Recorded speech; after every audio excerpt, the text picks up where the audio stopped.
Na última aula nós falamos do primeiro governo, né, do regime militar, que foi o governo de Castelo Branco, e esses primeiros anos, né, de 64 a 67, e os 4 primeiros atos institucionais, né, o AI-1, AI-2, AI-3 e AI-4. Agora a gente vai pegar a partir do início do governo do general Arthur da Costa e Silva, em 67, e o AI-5. E aí a gente vai seguir, né, até o fim da ditadura, certo? Bom, governo Costa e Silva, de 67 a 69. Eleito indiretamente pelo Congresso Nacional, né, como todos os presidentes militares foram eleitos indiretamente pelo Congresso Nacional. Não teve votação popular, não era uma votação direta do povo. Seu governo é marcado por protestos e manifestações sociais. Embora tenha sido o início do endurecimento do regime, né, o AI-5 foi decretado no governo dele, né, embora seja o início do endurecimento do regime, esse governo foi marcado por bastante protestos, por muitas manifestações sociais contra a ditadura, justamente por conta do endurecimento do regime. Enquanto o regime se endurecia, nós tínhamos muito mais protestos, muito mais manifestações, as organizações de guerrilha armada, um monte de organizações contra a ditadura militar surgiram e foram violentamente reprimidas pelas tropas do governo, sempre. Tá? A União Nacional dos Estudantes, organiza no Rio de Janeiro a passeata dos 100 mil. Foi uma passeata contra o AI-5, contra o endurecimento do regime, contra as mortes de estudantes, contra o desaparecimento de pessoas que eram ligadas a movimentos de resistência à ditadura, né? A União Nacional dos Estudantes, então, organizou essa passeata, chamada de Passeata dos 100 mil, para reivindicar, para protestar, né, contra os desmandos da ditadura. Em Contagem, Minas Gerais e Osasco, São Paulo, greves de operários paralisam fábricas em protesto ao regime militar. Osasco, né, e em Contagem tivemos várias manifestações e paralisações em fábricas como protesto ao regime militar. A guerrilha urbana começa a se organizar, formada por jovens idealistas de esquerda. Assaltam bancos e sequestram embaixadores para obterem fundos para o movimento de oposição armada. E a oposição ao regime militar cresce no país. Vamos explicar isso aqui. A guerrilha urbana são movimentos paramilitares, né? São movimentos que se organizam como exércitos, mas não são movimentos oficiais de governo. São organizações populares que se organizam num formato de exército, né? Nós temos as guerrilhas e nós temos as milícias. As milícias normalmente são membros de militares que se organizam fora do circo militar, fora das organizações militares, como um grupo paralelo, uma lei paralela, normalmente se organizam em favelas. As guerrilhas não. As guerrilhas são grupos de resistência, normalmente formados por jovens estudantes e militantes de esquerda contra os desmandos do regime militar, contra a ditadura militar que estava se instaurando. Então, como eles não tinham o dinheiro do governo para auxiliá-los, como qualquer exército tem, eles precisam tomar atitudes drásticas para terem verba para poder desenvolver a sua luta contra a ditadura. E qual é o esquema que eles arranjam?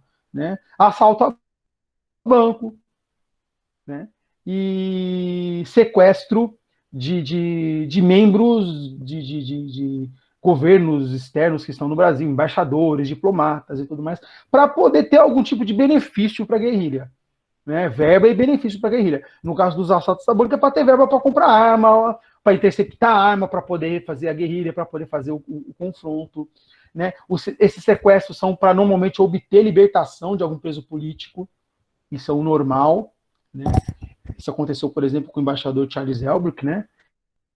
Que foi sequestrado para que se libertasse um líder popular, né? Um líder de...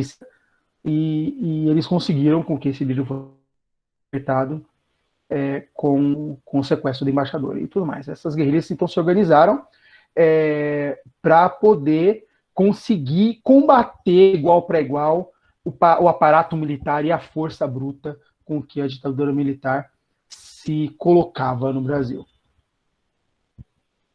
Um grupo do Comando de Caça aos Comunistas invade o Teatro Galpão em São Paulo em 68 e espanca o elenco da peça de teatro Roda Viva.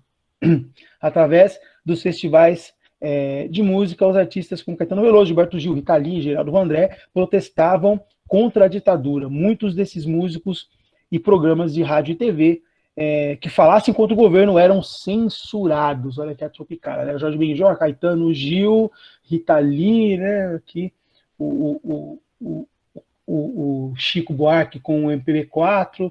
Esses artistas, eles eram contra a ditadura. E eles, então, protestavam nas letras das músicas dele. Muitos deles foram exilados para fora do país, foram mandados embora. Muitos deles foram capturados e torturados. É o caso do Geraldo André, por exemplo, que sofreu torturas terríveis, né?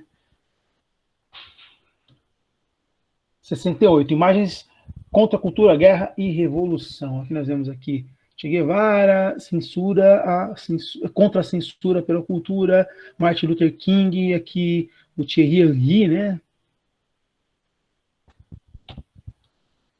No Rio de Janeiro, em 68, durante a manifestação, ocorreu a morte do estudante Edson Luiz. Nós já falamos disso na última aula, né?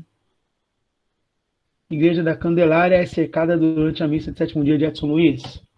Aqui a imagem do Edson Luiz morto, nós já vimos isso na ano passada. Os protestos, né? O ano que não terminou.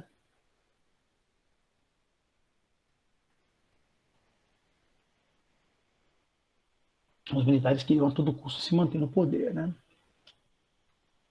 Passeatas. Aí sim, o governo contra-ataca ao fim da liberdade. No dia 13 de dezembro de 68, o governo decretou o Ato Institucional 5, ou o AI-5. Esse foi o mais duro do governo militar, pois aposentou juízes, cassou mandatos, acabou com as garantias de habeas corpus e aumentou a repressão militar e policial. Aqui nós vemos a polícia perseguindo um manifestante, né? Eles fizeram até meme, né, colocando essa imagem à cabeça do Lula aqui, como se o Lula estivesse fugindo da polícia e tudo mais, né? Eles adoram fazer esse tipo de brincadeira. Pressão policial aqui, um cálice aqui, né? O que foi o AI-5, né? O AI-5, o Ato Institucional número 5, concedeu amplos poderes ao presidente da República e aumentou a censura, marcando o início dos anos de chumbo durante a ditadura militar no Brasil. O endurecimento do regime, né? E os novos poderes que o presidente tinha com o AI-5. Decretar recesso do Congresso, ou seja, ele podia fechar o Congresso quando ele quisesse. Intervir nos estados e municípios, ele podia, a todo momento que ele quisesse, intervir nos estados e nos municípios e desmandar e destituir uma ordem dada pelos governadores, que eram, na verdade, interventores, né, e pelos prefeitos. Né, ele podia interferir muito mais do que interfere hoje. Decretar estado de sítio, ou seja, fecha-se os comércios, os bares, né, e a situação é mais ou menos parecida com a situação que estávamos na pandemia, né? Todo mundo dentro de casa, só podia sair com ordem expressa, ou se fosse comprar comida, ou remédio, coisa parecida. Legislar por meio de decreto-lei, ou seja, assim, Congresso, ele pode decretar o que ele quiser e cumpre-se com a assinatura dele e pronto, né? Caçar direitos políticos por 10 anos. Ele podia pegar um político de oposição a ele e caçar os direitos políticos desse político por 10 anos. Ou até mais, às vezes. O cara tinha que ser exilado, senão ia preso e tudo mais. Caçar mandatos eletivos, mandatos de políticos que foram eleitos como deputados, até prefeitos, até governadores. Governadores não, porque o majoritário normalmente era indicado, né?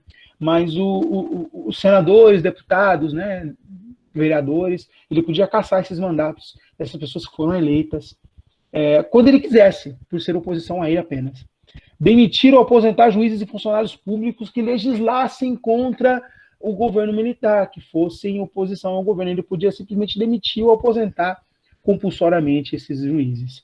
Né? Confiscar bens considerados ilícitos. Se ele achasse ilícito, ele podia confiscar, sem julgamento prévio, sem investigação, sem perícia, sem nada. Né? Proibir manifestações políticas. Então, tanto as manifestações a favor do governo quanto as contrárias ao governo foram proibidas. Então, por exemplo, o camarada não podia sair para a rua com a faixa verde e amarela dizendo que queria a volta do AI-5,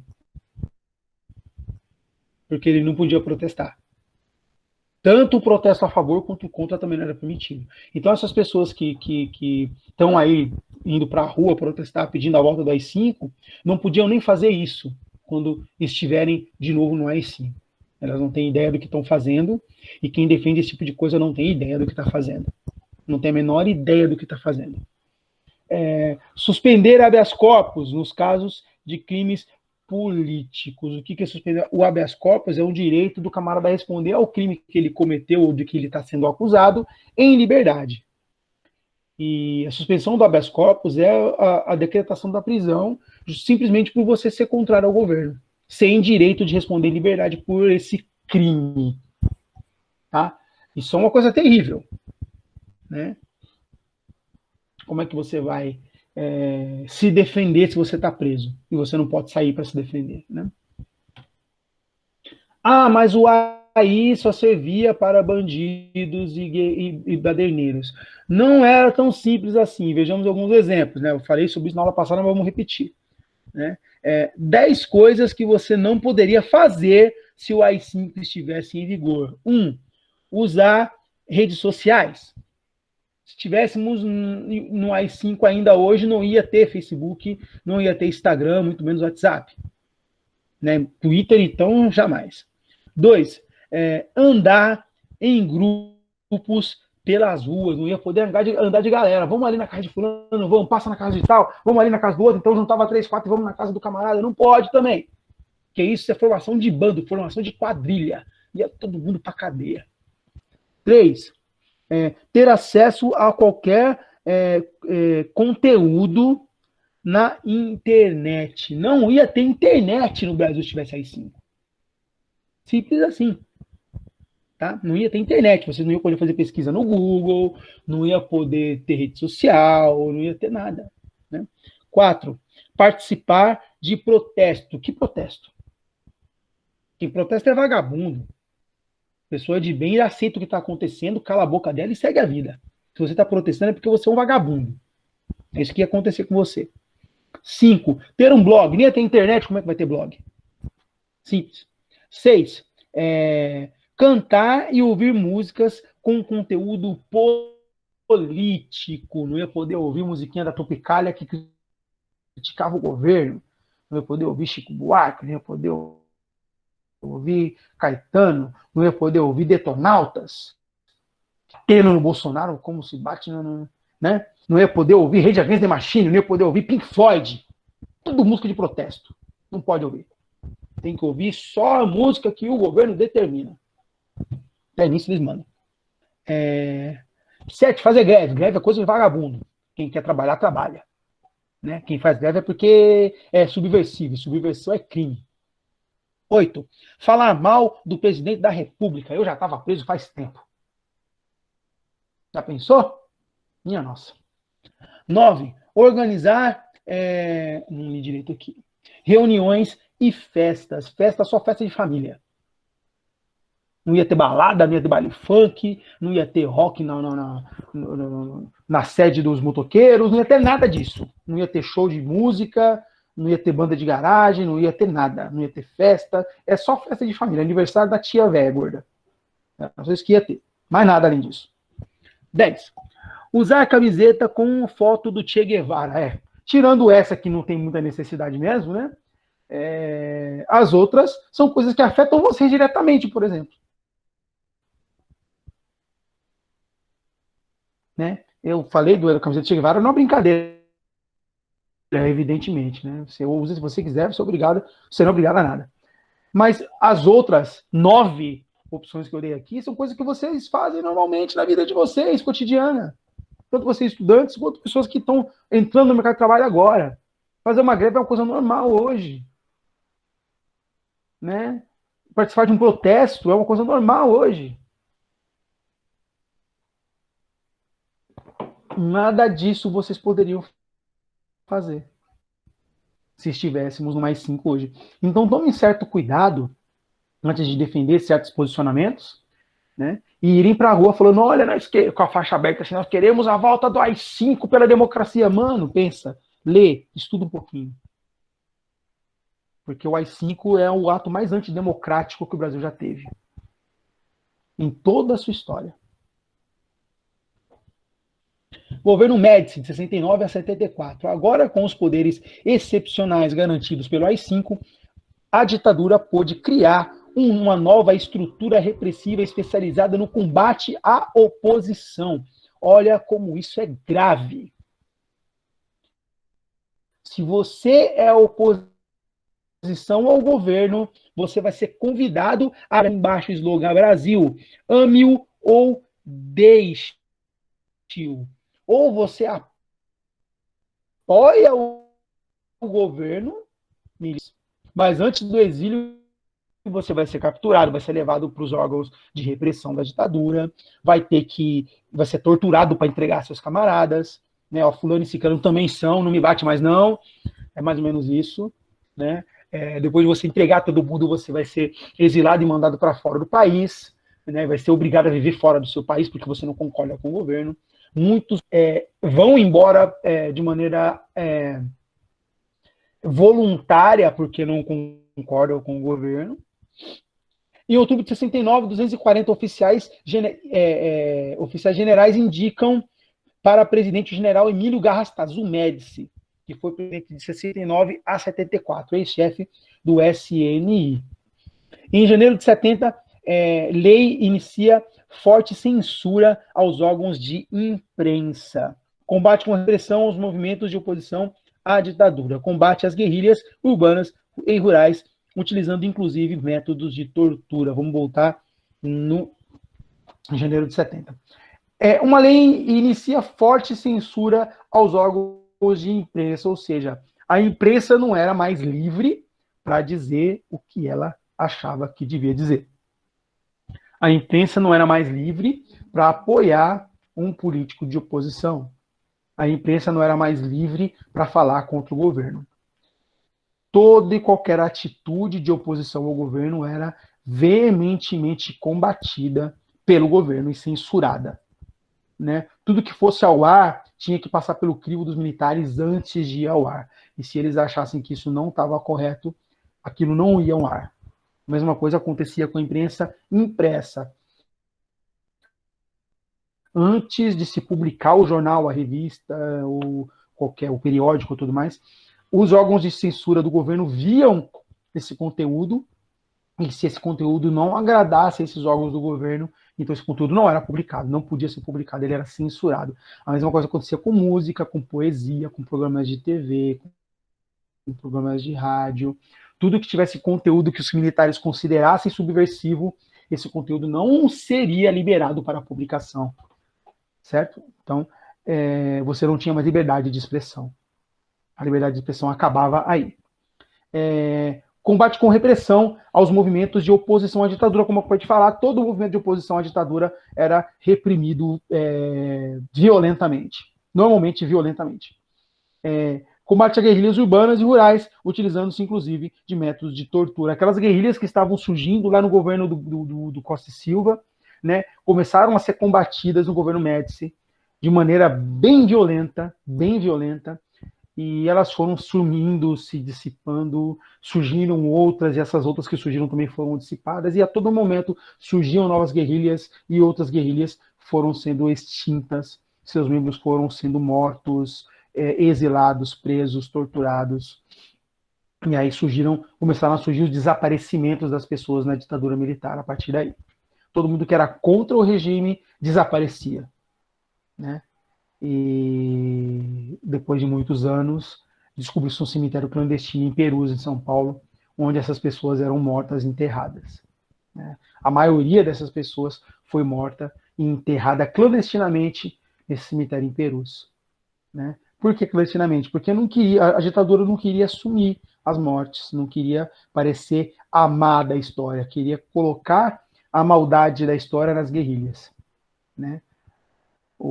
Eles eram os heróis que estavam salvando o Brasil do nebuloso comunismo. Era mais ou menos essa a ideia. As revoltas aumentam, guerrilhas e armas. Na luta contra os grupos de esquerda, o exército criou, então, o Departamento de Operações Internas, o DOI, e o Centro de Operações de Defesa Interna, o COD, que a gente chama de DOI-COD, né? Juntas as duas siglas, que é um departamento que trata exclusivamente da repressão contra a ditadura. Todo mundo que era considerado subversivo, todo mundo que era considerado oposição, era preso e levado para o DOI-COD. E lá no DOI-COD, então, normalmente sofria torturas terríveis para poder entregar os seus irmãos, os seus amigos. Muitas vezes até a pessoa não tinha nada para falar, mas acabava inventando mentira, entregando de mentira para poder sair da tortura, para poder fugir do sofrimento que estava passando. Entre as diversas organizações de esquerda estavam a Aliança de Libertação Nacional, a ALN, e o Movimento Revolucionário 8 de Outubro, MR8, que são guerrilhas, organizações de esquerda que estavam lutando contra a ditadura. Elas foram caçadas violentamente e extintas depois de um tempo, mas incomodaram um pouco. Incomodaram bastante, inclusive. A Igreja Católica estava dividida. Os grupos mais tradicionais apoiavam o governo, porém, os mais progressistas criticavam a doutrina de segurança nacional. A Igreja Católica se dividiu em duas partes, né? A parte mais conservadora estava a favor do governo, né? E a parte mais voltada para o que nós chamamos de teologia da libertação, né? O grupo católico mais ligado aos progressistas, né? Não à esquerda, mas mais aos progressistas, estavam contra as atitudes do governo. A atividade dos órgãos repressivos desarticularam as organizações de guerrilhas urbanas e rurais, que levaram à morte de dezenas de pessoas, como eu falei anteriormente, né? Esses órgãos de repressão, né? Caçaram essas guerrilhas violentamente e foram desarticuladas, uma por uma. Né? Se reorganizaram e depois eram desarticuladas de novo. A guerrilha do Araguaia se instala no Tocantins, que ainda não era Tocantins, era Goiás ainda. E o governo envia o exército para combatê-los. Foi a guerrilha que mais resistiu às investidas repressivas do governo, mas mesmo assim foi desarticulada, foi eliminada.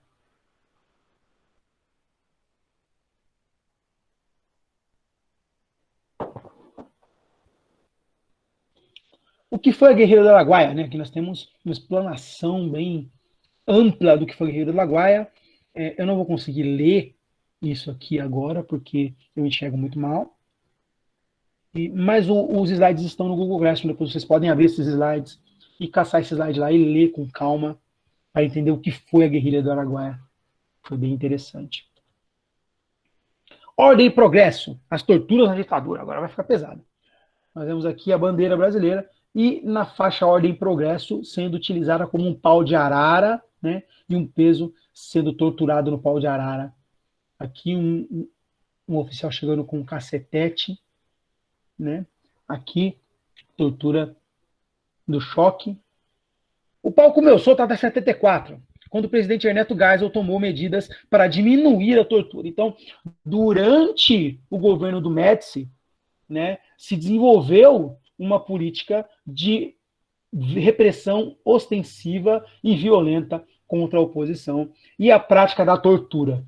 Mas com a troca do presidente, né, nós temos então a chegada de Ernesto Geisel, que não era um presidente da linha dura. Então ele começa a promover uma abertura política maior e o fim dessa tortura. Então ele começa a entender que isso é desnecessário e começa a mudar a visão do governo da ditadura.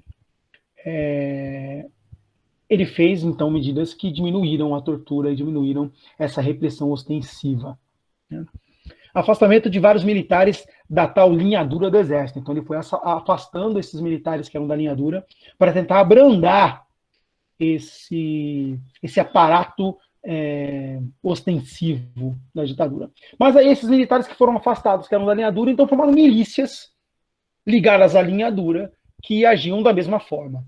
Não mudou muita coisa no frigir dos ovos, mas já não vinha do governo de maneira geral. Centenas de pessoas foram torturadas e desapareceram na época. Ninguém acusado de torturar presos políticos durante a ditadura militar chegou a ser punido. Nenhum dos torturadores foi punido. Eu lembro naquela votação por impeachment da Dilma, quando o Bolsonaro foi fazer o voto dele, ele era deputado federal na época, ele falou, né, sobre um tal general Carlos Alberto Brilhante Ustra, né? Esse general, que ele chamou na época de terror da Dilma, né? Ele foi o general que sequestrou a Dilma Rousseff, quando a Dilma Rousseff fazia parte de uma das guerrilhas, se não me engano, da MR8, e a Dilma foi capturada, foi levada para o doicode, e lá ela foi torturada violentamente pelo Brilhante Ustra. Inclusive, se não me falha a memória, eu li a respeito de introdução de animais como ratos, né, nas vaginas das mulheres que eram presas. Inclusive, com a Dilma isso aconteceu. Por isso que ele fala do terror da Dilma. E quem fazia esse tipo de prática era esse Brilhante Ustra, que o Bolsonaro glorificou e continua ainda hoje falando bem, né? Em 79, o Congresso aprovou a Lei de Anistia, que determinou que todos os envolvidos em crimes políticos, incluindo os torturadores, fossem perdoados pela justiça. Essa Lei de Anistia libertou os presos políticos, libertou os políticos de centro-esquerda e de esquerda que estavam presos pela ditadura, mas também livrou de julgamento os próprios torturadores. Foi uma anistia que levou à libertação de todo mundo que estava envolvido em crime político, sejam eles torturadores ou sejam eles torturados e presos políticos contrários à ditadura. Tá? Então libertou todo mundo e deu habeas corpus a todo mundo. Foi o fim do AI-5, inclusive, né? Aí vem o milagre econômico. Continuamos com o Brasil ao meu deixo e nós vamos voltar um pouquinho lá no governo do Médici. O milagre econômico durou de 68 a 73. A aceleração do crescimento do PIB, Produto Interno Bruto, e industrialização. Além das medidas de incentivo, o milagre econômico foi visualizado por meio de obras de grande porte. As mais importantes são a rodovia Transamazônica, a Perimetral Norte, a ponte Rio-Niterói e a usina de Itaipu. Os recursos para as obras foram obtidos por meio de empréstimos internacionais que levaram a dívida externa. Vamos entender. A economia aumentou, a economia melhorou nos governos militares, principalmente no governo Médici, que nós chamamos de milagre econômico. Anos de chumbo e milagre econômico. Por que aumentou a economia melhorou nesse momento? Porque o governo Médici fez empréstimos gigantescos, principalmente com os Estados Unidos, para poder inflar, digamos assim, o PIB. E com isso, aumentou o emprego, aumentou a sensação de poder aquisitivo maior, de poder econômico, mas aumentou a dívida externa, e essa dívida seria cobrada rapidamente. Ele achou que essa dívida não seria cobrada tão cedo, ela foi cobrada rapidamente. E aí aconteceu de aparecer para a grande população que esse milagre econômico era fake, ele não era verdadeiro. Essa melhora econômica era fake. Ela era momentânea porque toda essa melhoria foi à base de empréstimos internacionais. Eles pediram e construíram rodovias, a Transamazônica começou lá com a obra faraônica que cortaria toda a Amazônia, né? Então abriu-se uma estrada gigantesca e essa estrada está lá até hoje sem asfalto. Até hoje, nós estamos em 2020, isso foi 73. Até hoje nós estamos com essa rodovia sem asfalto. Né? Toda vez que chove, é uma barreira danada, os caminhões não passam, os carros não passam, todo mundo entala, é um desespero. Né? A ponte Rio-Niterói, que liga ao Rio de Janeiro a Niterói, passando por cima da Baía de Guanabara, né? Os recursos para as obras foram obtidos por meio de empréstimos internacionais. Então, esses empréstimos são empréstimos que vieram para a conta do povo depois pagar com impostos. Isso diminuiu de novo o poder aquisitivo do brasileiro. né? Mas durante o milagre econômico, durante os anos de chumbo, né, o Brasil criou slogans para que o povo se orgulhasse do país. Ninguém mais segura esse país. Né? Brasil, ame-o ou deixe-o. Utilizou-se, então, a vitória na Copa do Mundo de 70 para criar um ideário de orgulho nacional. Né? Artistas que estavam ligados à ditadura militar fizeram músicas de incentivo para que o povo apoiasse a ditadura, né? Enaltecendo o agronegócio, enaltecendo o nome Brasil internacionalmente, enaltecendo os militares como bastiões da moral, dos bons costumes, da família brasileira, apelando para a religiosidade, para a igreja católica, para a igreja evangélica, para as pessoas que estavam ligadas à religiosidade, para que apoiasse o regime em nome da moral. Isso foi criando um ideário de que os militares eram pessoas que estavam ligadas, então, ao heroísmo. Né? Também receberam recursos internacionais as indústrias de bens de consumo, máquinas, equipamentos, farmacêutica e agricultura. Como acabei de dizer, o agronegócio foi quem mais recebeu verba dessas verbas dos empréstimos internacionais. O setor agrícola voltou-se para a monocultura, visando um mercado internacional. O governo federal também diminuiu os salários dos trabalhadores para incentivar o empresariado. Né? Diminuiu o salário do trabalhador para ajudar o empresário. Né? Poucos ricos e muitos pobres. E todos os privilégios para esses poucos ricos. Na época, o ministro da Fazenda, Delfim Neto, justificou a medida como importante para impulsionar o crescimento do país.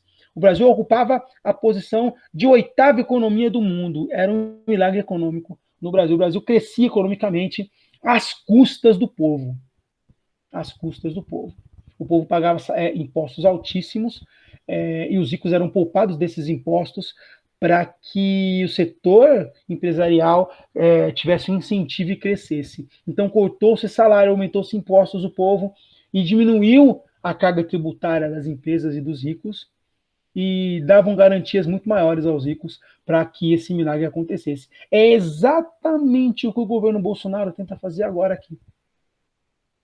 Esse incentivo empresariado aos bancos e o arroxo com o pobre, o preço da comida subindo, os impostos subindo para o povo e os incentivos e isenções de impostos para os grandes empresários, para as igrejas e para os bancos estão aumentando. É exatamente a mesma coisa. A mesma coisa. Criaram uma falsa ideia de crescimento econômico, né, para dar vantagens aos empresários.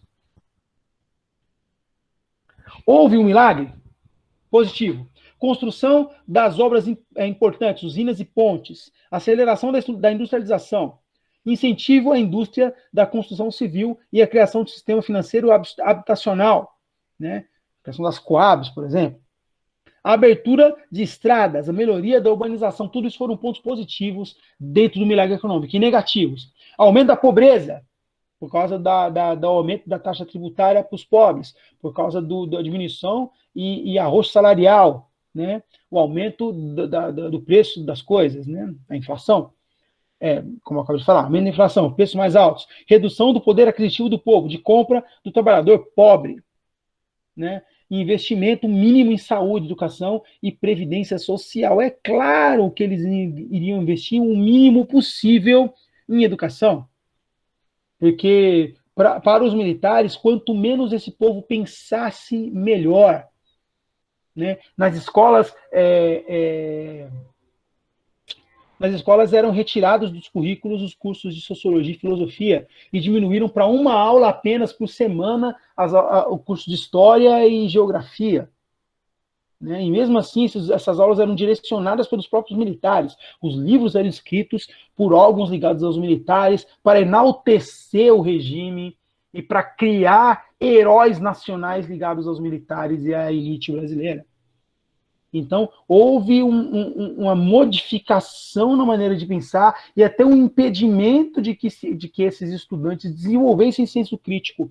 Porque quanto menos você pensa, mais você obedece. Eles precisavam que você obedecesse. Tá? Então, o importante, por exemplo, de uma aula de história, de sociologia, de filosofia ou de geografia hoje, é a capacidade que esses cursos te dão de você desenvolver o seu intelecto e criar senso crítico sobre as coisas. Né? Isso não era importante para os militares, isso era prejudicial, isso era perigoso. Tanto que o curso de filosofia do ensino médio da época, que era chamado de ginásio, né? Não, de colégio, desculpa, era chamado de colégio, o curso de filosofia da época foi retirado do currículo, porque eles consideravam filosofia perigosa para o regime. Porque a filosofia faz você pensar. Dependência de empréstimos do exterior, principalmente dos Estados Unidos. Como eu acabei de falar, esses empréstimos é que impulsionaram esse tal milagre econômico e essa conta viria rapidamente. Aqui, de novo, o Brasil ame-o ou deixe-o. Governo Geisel, de 74 a 79. Dia 15 de março de 74, o Médici foi substituído na presidência pelo general Ernesto Geisel, que governou até 79. Ele assumiu prometendo retomar o crescimento econômico e reestabelecer a democracia. Então ele chegou falando, olha, nós vamos voltar ao milagre econômico e eu vou promover a abertura para a democracia. Essa abertura vai ser gradual, lenta e segura, mas ela vai acontecer e nós vamos sair de cena para que a democracia volte. Foi a promessa do Geisel. Né? Nas eleições de 74, a oposição, aglutinada no MDB, né, obteve ampla vitória. Ao mesmo tempo, Geisel procurava conter esse avanço. Ao mesmo tempo que ele falava que a democracia ia ser restaurada, ele tentava conter o avanço do MDB, que era a oposição, no governo, porque o MDB conseguiu a maioria no Congresso. Né? Então, o Congresso era da oposição. Isso fez com que Geisel governasse com um pouco mais de cautela do que vinha governando o Médici, por exemplo. Tá? Em 75, o jornalista Vladimir Herzog é chamado a depor no doicode. Foi torturado e encontrado morto em sua cela. Hoje é comprovado o assassinato do Herzog pelos ditadores, pela ditadura. E ele desapareceu. E foi encontrado morto no dia seguinte, enforcado em seu próprio cinto, na janela de uma das celas do doicode. E os militares, com aquele sorriso amarelo, né, vieram na TV e falaram, olha, ele se suicidou. Na cela do doicode. Enfim. Hoje é comprovado que ele foi torturado e morto pelos militares. Né? Em 77, diante do recurso do MDB em aprovar a reforma da Constituição, o Congresso foi fechado e o mandato do presidente foi aumentado para 6 anos. O que acontece é que o MDB queria aprovar uma reforma na Constituição que diminuísse os poderes do presidente e diminuísse os poderes da ditadura, que encerrasse o AI-5, que ainda estava em vigor desde 68, ia fazer 10 anos. Né? E por isso o Congresso foi fechado e o mandato do presidente foi aumentado para 6 anos. Mas a ditadura foi perdendo força. Né? A oposição começou a pressionar o governo junto com a sociedade civil para que a ditadura fosse realmente retirada de cena. Com a crescente pressão, o Congresso já reaberto aprovou em 79 a revogação do AI-5. Então o AI-5 foi então deixando de vigorar em 79. O Congresso não podia mais ser fechado nem ser cassados os direitos políticos dos cidadãos. Então, aquilo que o AI-5 pregava e que era o principal mecanismo que o AI-5 utilizava para a repressão, que é fechar o Congresso e caçar mandato, já não podia mais acontecer. Né? Isso foi dando um pouco mais de força, ânimo e esperança para a oposição acabar com esse regime. Geisel escolheu como seu sucessor o general João Batista Figueiredo, eleito de forma indireta. Figueiredo então assumiu em 79 com a saída do Geisel. E iria dar prosseguimento ao processo de abertura gradual, lenta e segura. Mas a ditadura perdia as forças e enfraquecia. O governo Figueiredo, de 79 a 84.